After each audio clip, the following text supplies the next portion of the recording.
Welcome करता हूँ और आज का सेशन हम लोग शुरू करेंगे। सेशन जो अपना है ये कम्प्लीटली अप्लाइड प्रैक्टिस पर है। जब आप लोग क्लिनिक में जाओगे या प्रैक्टिस करोगे या कुछ तो इंटर्न होंगे या जिस दिन आप कॉलेज में ज्वाइन करते हो, आपके सामने जो बीमारी लगभग असाध्य जैसी होती है वो पहले देखने को मिलता है।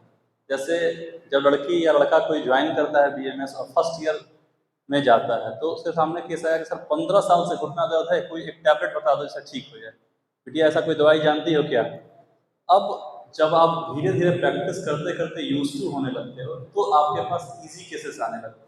यानी जब आप कॉलेज में जाओगे, कॉलेज पास आउट करके जाओगे तो जो शुरू के लगभग 1000 दिन होते हैं वो आपके लिए सबसे क्रूशियल होता है, क्योंकि शास्त्रोक्त नॉलेज तो होता है लेकिन हम अप्लाई कैसे करें, यूज कैसे करें, रिजल्ट क्या आएगा, इसके बारे में हम बिल्कुल ब्लैंक रहते हैं।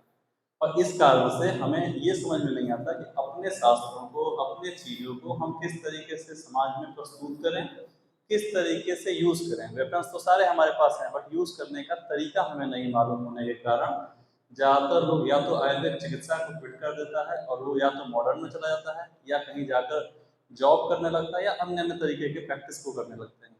तो ये क्या समस्या अपने पास आएगी, किस तरीके से लोग क्वेश्चन पूछेंगे, पहले इसे देखते हैं, फिर क्या प्रैक्टिस करने का नज़रिया हमारा होना चाहिए उन चीज़ों को, उसके बाद हम समझेंगे। तो सबसे पहले कि अपनी परंपरा पर विश्वास करनी है कि ये जो शास्त्र है ये प्योर और ऑथेंटिक है। इसमें लिखी हुई एक भी बात ऐसी नहीं है जो फॉल्स हो, नॉन एविडेंस हो, साइंटिफिक ना हो, फायदा नहीं करने वाला हो, ऐसा नहीं है। तो इसके लिए है कि भगवान की आप लोग पढ़ते होंगे फर्स्ट ईयर में आयुर्वेदावतरण, तो सबसे पहले अपने गुरु परंपरा को याद करना है, उसके बाद हम लोग विषयों के बारे में देखेंगे। तो जो हमारी गुरु परंपरा है वो कोई छोटी मोटी गुरु परंपरा नहीं है, लगभग 2 करोड़ साल का आपका एक इसका हिस्ट्री है। ये है पितामह समागम सुश्रुताचार्य मध्यमम अस्मदाचार्य पर्यंतम वंदे गुरु परंपरा। ये परंपरा हमारी पितामह से शुरू होकर सुश्रुत से होते हुए हमारे जो आचार्य हमारे सामने हैं उनके मार्फत से हम तक प्राप्त हुई है। और ये जितने भी गुरु परंपरा है, चाहे वो गुरु के रूप में हमारे सामने एक लेमैन हो, एक ग्रामीण हो, एक वनवासी हो या एक स्किल्ड हाई क्वालिफाइड टीचर या रिसर्च पेपर लिखने वाला कोई साइंटिस्ट या डॉक्टर हो, वो सभी गुरु के रूप में, गुरु तत्व तो हमें कहीं भी और किसी भी रूप से प्रकाशित हो सकता है। अब आज का दिन सबसे महत्वपूर्ण इसलिए है क्योंकि भगवान श्री चरक का आज आविर्भाव दिवस है। इसका वर्णन भाव प्रकाश ने सबसे पहले किया था कि चरक जो है वो भगवान शेषनाग के अवतार हैं। क्योंकि शेषनाग के अवतार हैं इसलिए उनके प्राकट्य उत्सव नाग पंचमी के दिन है या श्रावण मास के शुक्ल पक्ष के पंचमी तिथि होगा। तो वो दिन आज है और उनके ही एक तरीके से शागिर्द हम लोग हैं, उनके हम लोग फॉलोअर हैं और फॉलोअर होने के कारण उनके विशेष अनुकंपा से हमारी चिकित्सा बेहतर होती है, इसलिए हम सभी उनको प्रणाम करते हैं और उनको याद करते हैं। दूसरी बात कि आप लोग जब अपने आप प्रैक्टिस करते होंगे तो सुनते होंगे सफ़ेद दाग, और सफ़ेद दाग को लोग चरक बीमारी के नाम से जानता है। अब आप सोचते होंगे कि यार चरक ऋषि हैं और चरक बीमारी है, ये कैसे पॉसिबल है? तो लोग अपने आप को चरक के परंपरा से हैं ये बात बोलना छोड़ दिया, लेकिन मूल बात ये है कि जो चरक की परंपरा थी यही सफ़ेद दाग की चिकित्सा करती थी। और जो इस परंपरा के लोग हुए वो लोग चरक को, सफ़ेद दाग को ठीक करने वाले थे, इसलिए वो परंपरा चरक कहलाने लगी और फिर धीरे धीरे उस व्याधि की चिकित्सा चरक द्वारा होती थी, इसलिए वो फिर चरक के नाम से व्याधि फैल गया। लेकिन मुख्य रूप से जो चरक की व्याख्या है वो है चरैवेति। चरैवेति जो घूम घूम के चिकित्सा करते हैं, जो हर तरह की चीज़ों को स्वीकार करने की क्षमता अपने अंदर रखते हैं। ऐसा नहीं कि अनप्रेजुडियूस्ड माइंड से ना होकर के प्रेजुडियूस बना लिया अपना कि नहीं यही सही है, यही वाला बात मानेंगे, अन्य को नहीं मानेंगे। इसका बहुत ब्यूटीफुल एग्जाम्पल आपको संहिता में मिलेगा। रस कितने होते हैं, किसी ने कहा 1, किसी ने कहा 5, किसी ने कहा 7, किसी ने कहा 3। जिसने जो बोला सबको उन्होंने सुना, फिर उस पर मंथन हुआ, फिर उन्होंने राय दिया कि नहीं वह 6 रस ही होते हैं। यानी जब हम चिकित्सा करने आएंगे तो हमारे सामने सत्य किसी भी रूप में उद्भासित हो सकता है। वो कैसे उद्भासित हो रहा है और फिर उसका क्या आउटकम आ रहा है। क्योंकि यदि आप चिकित्सा करते हो और आपसे हमने कहा कि आपकी संहिता सही है, सिद्धांत सही है, डायग्नोसिस सही है, ट्रीटमेंट सही है, तो बीमारी क्यों नहीं ठीक हुआ? और यदि बीमारी ठीक हो गया, इसका मतलब है कि आपने जो तरीका फॉलो किया वो सही है, क्योंकि रिजल्ट से हम जानते हैं कि हमारा प्रोसेस सही है कि नहीं। प्रोसेस से नहीं पता चलता है कि प्रोसेस सही है या गलत है। तो इन चीज़ों को समझना होगा कि जो संहिता के सिद्धांतों को हम यूज़ कर रहे हैं, इसका रिजल्ट कैसा आ रहा है, और इसके लिए हमें संहिता को देखना जरूरी होता है। और संहिता हमारी क्या है?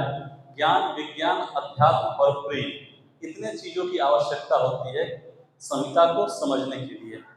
अब ये ज्ञान क्या है?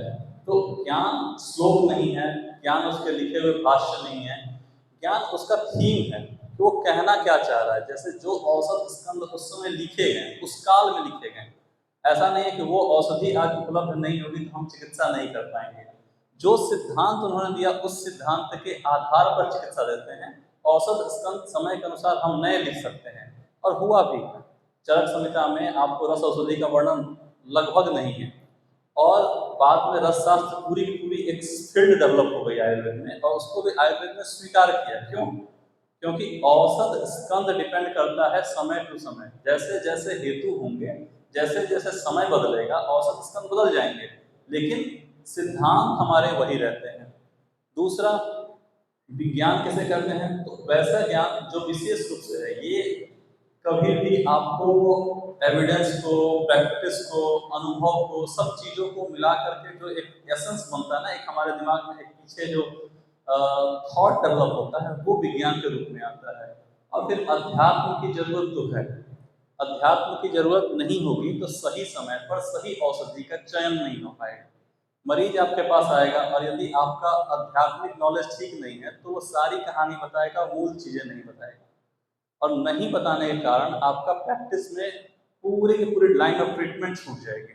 उदाहरण के लिए देते हैं हम, एक बार मेरे पास एक पेशेंट आया, पेट दर्द लेकर। पेट दर्द आया, पेट में भारीपन था, कब्ज था। उसका यूएसजी रिपोर्ट कराया गया। यूएसजी रिपोर्ट में आया कि उसके लीवर में इन्फ्लामेशन है। बस मेडिसिन दी गई, पेशेंट गया, रात को सीवियर पेन स्टार्ट हुआ उसको। उसने फ़ोन किया मुझे कि सर लग रहा है कि प्राण निकल जाएगा। तो मैंने बोला ठीक है, अपने लोकल में कहीं दिखाओ।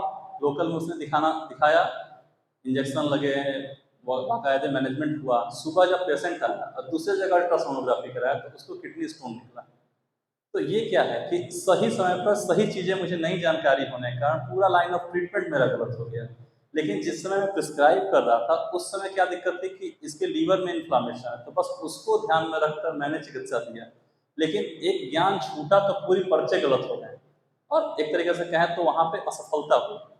तो ये असफलता आपकी नहीं हो, आपकी प्रैक्टिस ज़्यादा प्रिसाइज और यूनिक होती जाएगी जब आप अध्यात्म से जुड़े रहेंगे। इसीलिए आप देखिए, यदि आप लोग चरक संहिता अपना रखे होंगे और उसका फर्स्ट पेज पलटिएगा, वहाँ देखिएगा सत्यनारायण शास्त्री जी का सिग्नेचर। शायद आप लोग का चरक देखिएगा अपना, खास करके जो काशीनाथ शास्त्री जी वाला। ये सत्यनारायण शास्त्री कौन थे? आखिर ये इनमें क्या ऐसा गुण था कि चरक संहिता पे इनका नाम आया? पद्म भूषण थे, ये राष्ट्रपति के निजी चिकित्सक भी थे, राजेंद्र प्रसाद जी के। तो ये है कि सारे लोग स्पिरिचुअल थे, चाहे आप यादव जी, विक्रम जी आचार्य का उदाहरण ले लीजिए, या आप विश्वनाथ जी शास्त्री का लीजिए। जितने भी आपको बढ़िया प्रैक्टिशनर मिलेंगे वो सारे के सारे को आध्यात्मिक होना जरूरी है, वरना देव व्यापारी का पूरा सेंस छूट जाएगा आपसे, और ट्रीटमेंट कहीं ना कहीं आपका प्रभावित होता है। तो अपने आप को आपको रिलीजियस रखना है। इसके बाद प्रेम, संहिता के प्रति, मरीज के प्रति, हर चीज के प्रति श्रद्धा और प्रेम लगभग एक जैसा है। तो अब इसके बाद से अपना आएगा कि अब आप लोग प्रैक्टिस करने जब जाओगे तो आपके सामने यही क्वेश्चंस आएंगे जो मैंने कुछ नोट किए हुए हैं यहाँ पे, आप लोग देखें। पहला है कि यदि आपका पर्चा अन्य पद्धति वाले लोगों के पास जाएगा तो वो बोलेंगे कि ये रियल साइंस नहीं है, स्यूडो साइंस है, बहुत स्लो काम करता है। बेटे को दवा दो तो पोते को काम करेगा, या पिता को दवा दो तो पोते को काम करेगा। इस तरह की चीजें आपको सुनने को खूब सारा तरीके से मिलेगा। बाकी इसमें है कि आयुर्वेद में किन किन बीमारियों का इलाज होता है। तो बहुत लोगों को तो पता नहीं कि आयुर्वेद में सारी बीमारियों का इलाज होता है। कुछ को लगता है कि जो रोड पर लिखे रहते हैं आपको सेक्स रोगी वगैरह या इस तरह की चीज़ों का, तो उसका ट्रीटमेंट यहाँ होता है। कुछ को लगता है कि घुटने का दर्द, कमर का दर्द और साटिका गठिया का इलाज होता है।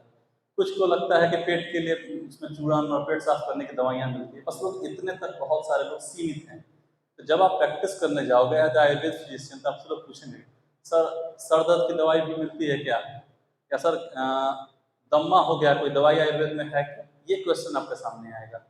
और इन क्वेश्चंस का आप अपने क्षेत्र के अनुसार जहाँ जो प्रैक्टिस कर रहा है उसके अकॉर्डिंग आपको तैयार करना होगा कि इसका क्या हम बेहतर रिप्लाई करें कि सामने वाला जो हमारा पेशेंट है वो सेटिस्फाई हो और फिर हम पे ट्रस्ट करे, तब हम उसको रिजल्ट दे पाते हैं।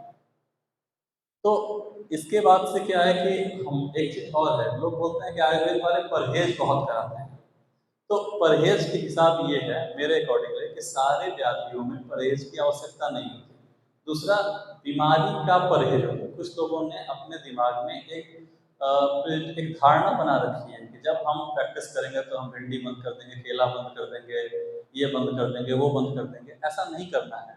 आप जब प्रैक्टिस करने बैठो और देखो कि पेशेंट का क्या इच्छा है। जब मानिए कोई पेशेंट है और उसके अंदर प्रॉब्लम आ रही है, आपको लग रहा है कि अम्ल रस की पूर्ति होने से प्रॉब्लम इसका चला जाएगा, जैसे लारा स्राव कम हो रहा है, निगलने में दिक्कत आ रहा है, तो वहाँ आप उसको प्रिस्क्राइब कर सकते हैं, भैया थोड़ा सा पानी पूरी वगैरह खा लिया करो। इससे क्या है कि ऐसा नहीं है कि वो पेशेंट क्योर हो जाएगा, लेकिन उसको एक रिलीफ मिलेगा। अरे यदि हम कलम उठाकर एकदम से मना करना स्टार्ट कर दें कि ये नहीं खाना, ये नहीं खाना, तो मरीज को लगता है कि भैया क्या खाएं। इसलिए मना करने से ज़्यादा क्या खाना है इस बात पर ध्यान दीजिए कि अमुक अमुक चीज़ आप खाना स्टार्ट करो। तो जब ये चीज़ खाना स्टार्ट करेंगे तो बहुत सारी चीज़ें अपने आप छूट जाएंगी। तो ये ध्यान रखना है। इसके बाद से है कि शास्त्र को ठीक ठीक से समझने के लिए क्या करना चाहिए।